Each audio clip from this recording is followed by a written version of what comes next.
انسان کو مشقتوں میں رہتا پیدا کیا گیا، حالات کی تلخیوں سے گزرتا ہے، سخت تربیتی مراحل سے اس کو گزرنا پڑتا ہے۔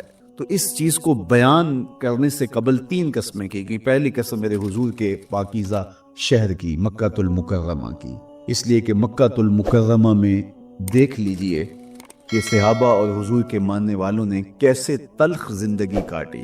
شجر اسلام ثمر بار ہوا تو ہمیں تو یہ کھلے ہوئے پھول دکھائی دیتے ہیں، لیکن ہم نہیں بھول سکتے کہ بلال حبشی کی پیٹھ پہ کیسے کوڑے برسے اور احد احد کیسے پکارتے رہے۔ تو ہم اس منظر کو دیکھیں، مکہ کے ان حالات کو دیکھیں، تو اس لیے قسم کی مکے کی، اور پھر حضرت ابراہیم علیہ السلام کی قسم کی، چونکہ حضرت ابراہیم نے جس قدر اذیتوں سے گزر کر کے، مصائب آلام کا سامنا کر کے، حالات کی تلخیوں کا مقابلہ کر کے اپنا راستہ بنایا اور اپنے رب کی رضا پائی، وہ تاریخ کا ایک انوکھا باب۔ اس سے بڑھ کر کیا ہوگا کہ جلتی ہوئی آگ میں چھلانگ لگا دی رب کے حکم کی تعمیل میں، بیٹے کی گردن پہ چھری رکھ دی۔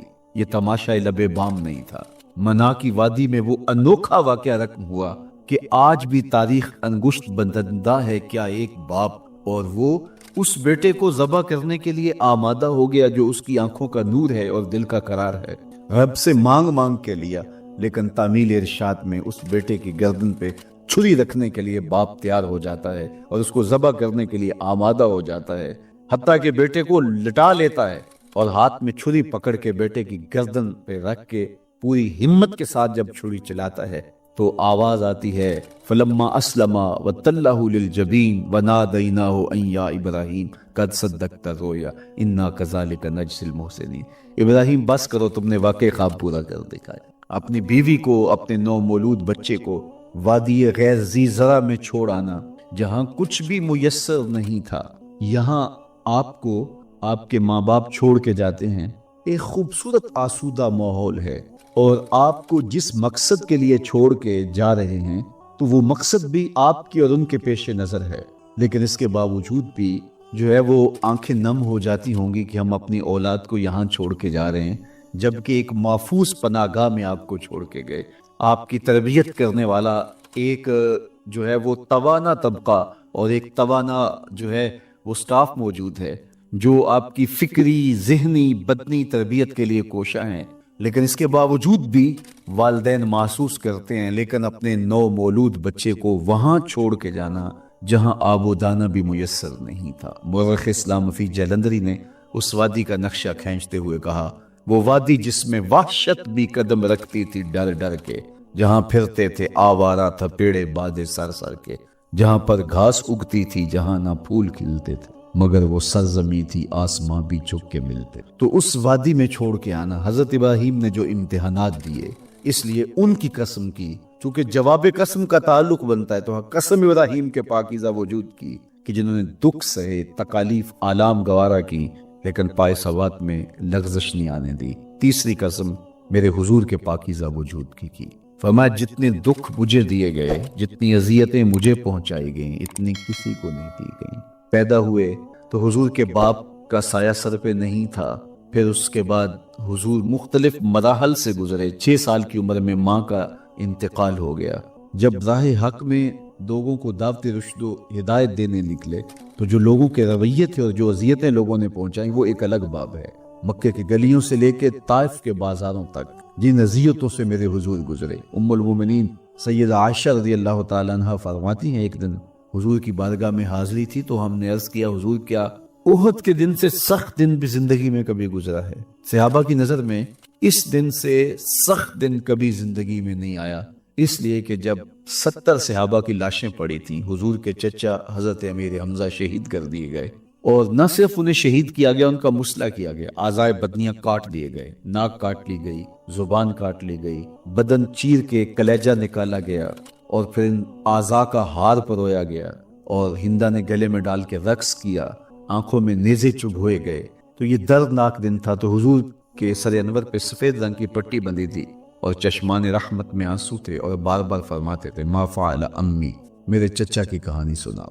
تو یہ دردناک دن تھا جو صحابہ نے اپنی آنکھوں سے دیکھا۔ تو انہوں نے کہا، حضور کیا احد کے دن سے سخت دن بھی کبھی زندگی میں آیا؟ ان کا خیال تھا کہ حضور فرمائیں گے ہاں یہ میرا زندگی کا مشکل ترین اور سخت ترین دن تھا، لیکن حضور نے فرمایا ہاں عائشہ، جب طائف کے بازاروں میں تیری قوم نے مجھے پتھر مارے تو یہ دن احد کے دن سے بھی۔ حضور ان کے 3 سرداروں کے پاس پیغام حق لے کے گئے، لیکن انہوں نے آگے سے جو رویہ اختیار کیا وہ اتنا اذیت ناک تھا۔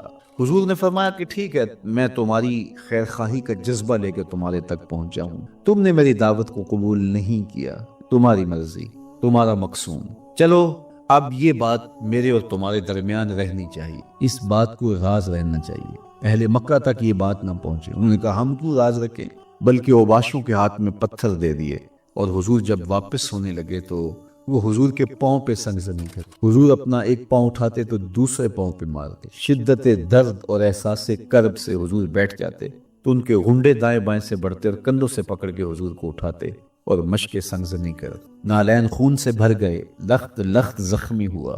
اللہ اکبر، کیا دردناک لمحے تھے، کیا تکلیف بری گھڑیاں تھی۔ تو کہا کہ جب طائف کے بازاروں میں تیری قوم نے مجھے پتھر مارے تو یہ دن احد کے دن سے بھی سخت تھا۔ اچھا، جب حضور پر اس طرح آلام و مصائب ٹوٹ پڑے تو حضور کے ساتھ جو صحابہ تھے انہوں نے کہا حضور ان کے لیے بد دعا کر دیجئے، تو میرے حضور بولے میں رحمت بن کے آیا، میں رحمت بن کے آیا۔ اللہ اکبر، ان کا تقاضا پہم بڑا تو حضور کے ہاتھ اٹھ گئے، اور پھر حضور نے جو کہا سنیے، اللہم اہد قومی فإنہم لا یعقلون، اے اللہ میری قوم کو ہدایت دے دے، یہ مجھے جانتے نہیں، اگر جانتے تو ان کا میرے ساتھ یہ رویہ نہ ہوتا۔ تو پتھروں کے جواب میں دعائیں دینا پیغمبروں کا حوصلہ ہوتا ہے۔ اللہ اکبر، مورخ اسلام حفیظ جلندری نے کیا خوبصورت پیرائے میں نقشہ کھینچا کہ حضور ہاتھ اٹھا کے دعا مانگ رہے ہیں، الہی کرم کر کو سارے طائف کے مکینوں پر، الہی پھول برسا ان پتھروں والی زمینوں۔ تو حضور نے دکھ سہے، تکلیفیں سہی، اب 3 قسمیں کی، شہر مکہ کی قسم جہاں حضور کے صحابہ نے تکلیفیں سہی، اس شہر کی گلیوں میں انہیں گھسیٹا گیا اور ان کو کچی کھالوں میں لپیٹ کے دھونیاں دی گئی، انہیں اذیت ناک مراحل سے گزارا گیا۔ حضرت ابراہیم مشکل سے مشکل زندگی کاٹی اور رب کی رضا جوئی کے لیے کوشاں رہے، اور میرے حضور نے سخت ترین اذیتوں، مقاومتوں، مخالفتوں اور تکلیفوں کا سامنا۔ تو ان 3 چیزوں کا حوالہ دے کر، ان 3 چیزوں کی قسم کر کے اب انسان کو بتایا جا رہا ہے کہ تم مشکلات سے تمہیں گزرنا پڑے گا، حالات کی تلخیاں تمہیں سہنی پڑیں گی، کسی مرتبے تک پہنچنے کے لیے تمہیں پھر تکلیفوں کی راہ اختیار کرنی پڑے گی۔ تم کون ہوتے ہو؟ میرا محبوب ہو تو تکلیفیں وہ بھی اٹھائے، 2 جہاں کا مالک ہو اور طائف کے بازاروں میں اس کے پاؤں پہ بھی پتھر پڑیں، اور کونین کا سردار ہو اور ان کے اوپر اوجری ڈال دی جائے، کائنات کا مالک ہو اور ان کو مکے کی گلیوں کے اندر ان کے گلے میں عقبہ بن ابی معیط کپڑا ڈالے اور تاؤ دے، تو کیا ان مشکلات سے تم بچ سکتے ہو؟ جب تم کسی منزل تک پہنچنا چاہتے ہو تو پھر یہ حوالے ماضی کے دیکھ لو، 3 قسمیں کر کے اس حقیقت کو بیان کیا۔ ابراہیم علیہ السلام کے وجود کو دیکھ لو، حضرت مصطفیٰ کریم علیہ السلام کی ذات ستودہ صفات کو دیکھ لو، اور مکے کی گلیوں میں صحابہ کے ساتھ جو ظلم اور جبر ہوئے اور انہوں نے جو مصیبتیں اور مشقتیں کاٹی وہ ساری دیکھ لو۔ تو 3 قسمیں کھا کر کے کہا کہ بے شک انسان مشقتوں میں رہتا پیدا کیا گیا ہے، اس لیے قافلہ انسانی کے وہ افراد جو کسی منزل کے متلاشی ہوتے ہیں، جو جستجو کی زندگی بسر کر رہے ہوتے ہیں، ان کو پھر مشکلات سے گزرنا پڑتا ہے اور حالات کی تلخیاں ان کو گوارا کرنا پڑتا ہے، کشاکشی حیات سے ان کو ٹکرانا پڑتا ہے، اور ان کو آگے بڑھنے کے لیے ان کو تکلیفوں سے گزر کر کے، جان گسل مراحل سے گزر کر کے پھر منزل کی طرف عازم سفر ہونا پڑتا ہے۔ کیا میں نے اس خاکدان سے کنارہ جہاں رزق کا نام ہے آب و دانا، پلٹنا جھپٹنا جھپٹ کر پلٹنا، لہو گرم رکھنے کا ہے ایک بہانہ، پرندوں کی دنیا کا درویش ہوں میں کہ شاہی بناتا نہیں آشیاں۔ تو زندگی مشکل مراحل سے گزر جانے کا نام، اقبال نے کہا تھا ہے شباب اپنے لہو کی آگ میں جلنے کا نام۔ یہ زندگی آسان نہیں ہے، یہ حالات کی تلخیوں کا مقابلہ کرنے کا نام، یہ ضبط نفس کا نام ہے، یہ اپنے من کی تربیت کا نام۔ حضرت امام رازی سائت کریمہ کے تحت لکھتے ہیں کہ جب بچہ شکم مادر میں ہوتا ہے تو وہ 3 پردوں میں ہوتا ہے، ایک جھلی کا پردہ، ایک رحم مادر کا پردہ اور ایک پیٹ کا پردہ۔ تو 3 پردوں میں وہ بیچارہ بڑی عجیب سی حالت میں ہوتا ہے۔ یہ اس کا پہلا مرحلہ ہے تخلیق کے بعد، اس کے بعد پیدائش کا دوسرا مرحلہ ہے، یہ زچہ بچہ دونوں کے لیے موت و حیات کے مرحلے ہو۔ اس کے بعد وہ پیدا ہوا، اس دنیا پہ آیا، تو اس کی مشکل کیا ہے؟ زبان ہے بولنا نہیں جانتا، دیکھتا ہے پہچان نہیں سکتا، سنتا ہے سمجھ نہیں سکتا، ہاتھ ہیں پکڑ نہیں سکتا، ٹانگیں ہیں چل نہیں سکتا. کتنی مشکل بن گئی. یہ سب کچھ چیزیں ہونے کے باوجود بھی وہ بے بس دکھائی دیتا ہے، اس کو دودھ مانگنے کے لیے بھی رونا پڑتا ہے. تو یہ ایک مرحلہ تھا. پھر آہستہ آہستہ اس نے بولنا سیکھا، ایک ایک حرف کر کے، لفظ لفظ جوڑ کے وہ جملے مکمل کرتا رہا. آج تو زبان کا طوطی بولتا ہے، آج تو بات کرے تو جو ہے وہ ماحول تھم جاتا ہے. لیکن انسان ذرا پلٹ کے آغوش مادر میں تیری ماں نے ایک ایک حرف تجھے سکھایا تھا، ایک ایک لفظ تجھے سکھایا تھا، لفظ لفظ کر کے، حرف حرف کر کے جملے بنے. اور آج تیری گفتار کی شوخی کے تذکرے زمانے میں ہیں تو پھر تجھے بولنا سکھایا. تو چل نہیں سکتا تھا، آج تیری جو ہے وہ جولانیاں دیکھنے والی ہیں، تیری رفتار کو کوئی چھو نہیں سکتا ہے. تیری آنکھوں کی بجلیاں آج عقابوں سے بڑھ کر ہیں. آج تیرے کانوں کے اندر نغموں کا جہاں آباد ہے. آج تیرے ہاتھوں کی گرفت کے آگے شیر غراں بھی ہو تو وہ بھی بے بس ہو جاتا ہے. لیکن دیکھ تو کتنا مجبور تھا. اچھا چلو وہاں سے آگے آئے، پھر زندگی کو سیکھنا پڑتا ہے، آداب سیکھنے پڑتے ہیں، کس سے کیا بات کرنی ہے سیکھنا پڑتا ہے. آگے بڑھے، جوانی کی دہلیز پہ پہنچے. جوانی انسان کی زندگی کا باقپن ہوتا ہے، عروج ہوتا ہے. اللہ اکبر. لیکن جوانی کو تقدس معاب رکھ کے منزل تک پہنچانا یہ سب سے مشکل مرحلہ ہو، چونکہ جذبات بے قابو ہیں، خواہشیں آوارہ ہیں، اور تا حد نظر نظارے ہی نظارے جو دل کو کھینچتے ہیں. اب اپنے تقدس کو جو شخص محفوظ رکھے، کائنات میں سب سے قیمتی جوہر حضرت انسان کا اس کی عصمت کا جوہر ہے، اور سب سے حسین چہرہ وہ ہے جو جنسی کالک سے اپنے آپ کو بچا لے. تو جوانی ہو، باقپن ہو، اور پھر اپنی خواہشات کو بے قابو نہ ہونے دیا جائے. سب سے مشکل مرحلہ پوری زندگی میں یہ آتا ہے. کسی نے کہا تھا کتاب زیست کا ایک اور باب بیت گیا، شباب بیت گیا، ایک عذاب بھی. تو شباب کا ختم ہونا اور اس کو خیریت سے منزل تک پہنچنا یہ کتنا بڑا مشکل مرحلہ ہوتا ہے. جس کا جوانی میں باطن کا چہرہ مسخ ہو جاتا ہے اور جنسی کالک سے جو چہرہ آلودہ ہو جاتا ہے، اس کا عفت کا دامن داغدار ہو جاتا ہے. تو اس لیے وہ چہرہ تاباں ہے، وہ چہرہ روشن ہے، وہ چہرہ منور ہے جو اپنے آپ کو کالک نہیں لگنے دیتا اور اپنی عصمت کی حفاظت کرتا ہے. میرے حضور نے بھی ارشاد فرمایا، سبعۃ یظلھم اللہ تعالی فی ظلہ یوم لا ظل الا ظلہ.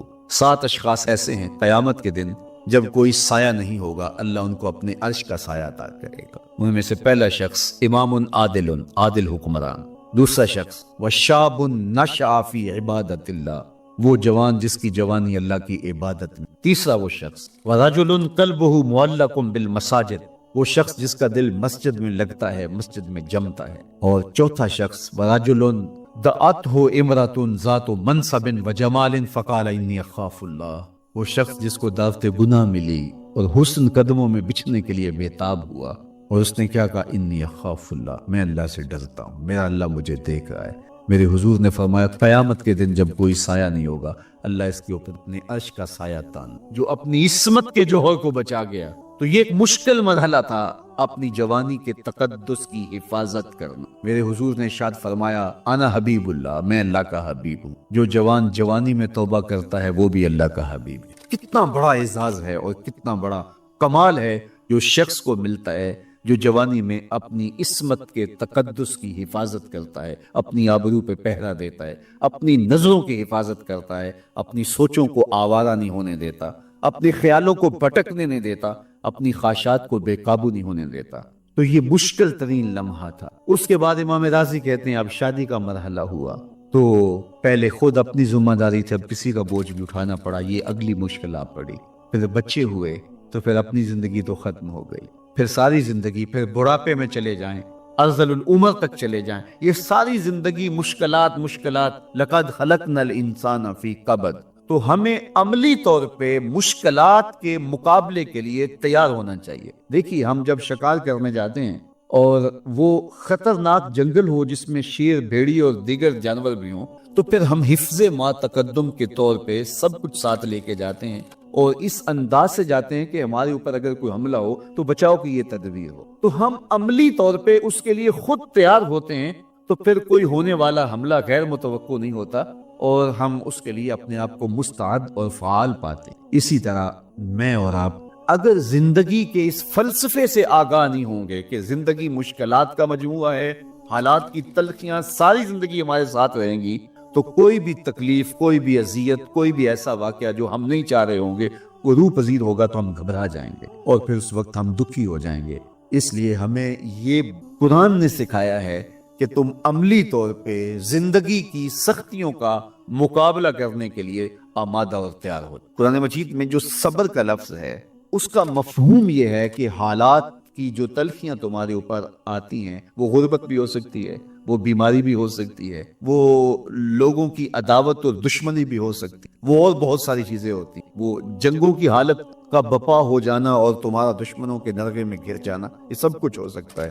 تو اس کے اوپر استقامت کے ساتھ تم کھڑے رہو اور تم ان کو برداشت کرنے کی اپنے اندر ہمت اور حوصلہ رکھو، تو پھر وہ تمہارا صبر ہوگا، اور یہ قوت اگر تمہارے اندر پیدا ہو جاتی ہے تو پھر تمہاری زندگی آسان اور سوکھی ہو جاتی ہے۔ لیکن اگر یہ دولت تمہیں نصیب نہیں ہوتی تو پھر ساری زندگی دکھوں اور شکموں سے بھری رہتی۔ اس لیے ہمیں یہ چیز سیکھ لینی چاہیے کہ زندگی نام ہی مشکلات سے نبرد آزما رہنے کا۔ عملی طور پہ ہم دیکھو، ہمیں پتہ ہے سردی آ رہی ہے تو اس کا ہم پہلے انتظام کرتے ہیں، تو سردی ہمیں دکھی نہیں پھر کرتی، ہم سردی سے بھی لطف لیتے ہیں، موسم برسات سے بھی مزہ لیتے ہیں، اور گرمی سے بھی ہم ایک حظ حاصل کر لیتے ہیں اگر ہم اس کو جو ہے اس کے لیے عملی طور پہ اپنے آپ کو تیار کر لیں۔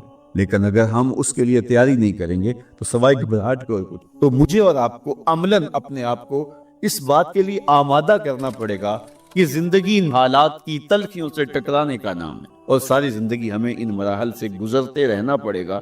اور قرآن نے جو ہے وہ 3 قسمیں کر کے، اور 3 قسمیں بھی شہر مکہ کی اور محبوب کریم کے پاکیزہ وجود اور جناب ابراہیم علیہ السلام کی، تاکہ تمہیں پتہ چلے جب ان کو بھی ان مراحل سے گزرنا پڑا میں اور آپ کیا بیچتے ہیں۔ اس لیے ہمیں اپنی زندگی کو ان راہوں پہ ڈالتے ہوئے صبر اور استقامت، اب صبر اور استقامت کی دولت ہمیں کیسے نصیب ہوگی، یہ دولت کس طرح، یہ قوت راسخہ ہمارے اندر کیسے پیدا ہوگی، اور کس طرح ہمارے من کے اندر یہ چیزیں سمائے گی۔ اللہ تعالیٰ کی خشیت، اس پر توکل، اس پر بھروسہ، اور اللہ تعالیٰ جل شانہ کی طرف سے ہر کام کے ہونے کا یقین ہمارے اندر یہ استقامت اور یہ حوصلہ پیدا کرتی ہے یہ چیز۔ اس لیے مجھے اور آپ کو اپنی پوری زندگی میں اس عمل سے گزر کر کے اپنے آپ کو مضبوط ترین صورتحال میں لا کے کھڑا کرنا پڑے گا، اور یہی زندگی کا جمال ہے۔ تو اب پھر دیکھیے قرآن کیا کہہ رہا ہے، لا اقسم بہذا البلد وانت حل بہذا البلد ووالد وما ولد، 3 قسمیں کی۔ اس کے بعد ارشاد فرمایا لقد خلقنا الانسان فی کبد، ہم نے انسان کو مشکلوں میں، مصائب میں، آلام میں رہتا ہوا پیدا کیا۔ کہتے ہیں جب حضرت انسان کی تخلیق ہوئی تو اس کا خمیر جب بویا جا رہا تھا تو اس کے اوپر 39 دن تک آزمائشوں کی، دکھوں کی، تکلیفوں کی بارش ہوئی، اور ایک دن خوشیوں اور مسرتوں کا بھی برسا۔ تو انسان کی زندگی کے اندر حالات سے ٹکرانا اور دکھوں کو سہنا اور دکھوں سے مقابلہ کرنا، یہ سیکھنا پڑے گا، اور جب انسان اس کو عملی طور پر سیکھ جائے گا تو پھر زندگی کا جمال اور زندگی کا حسن نصیب۔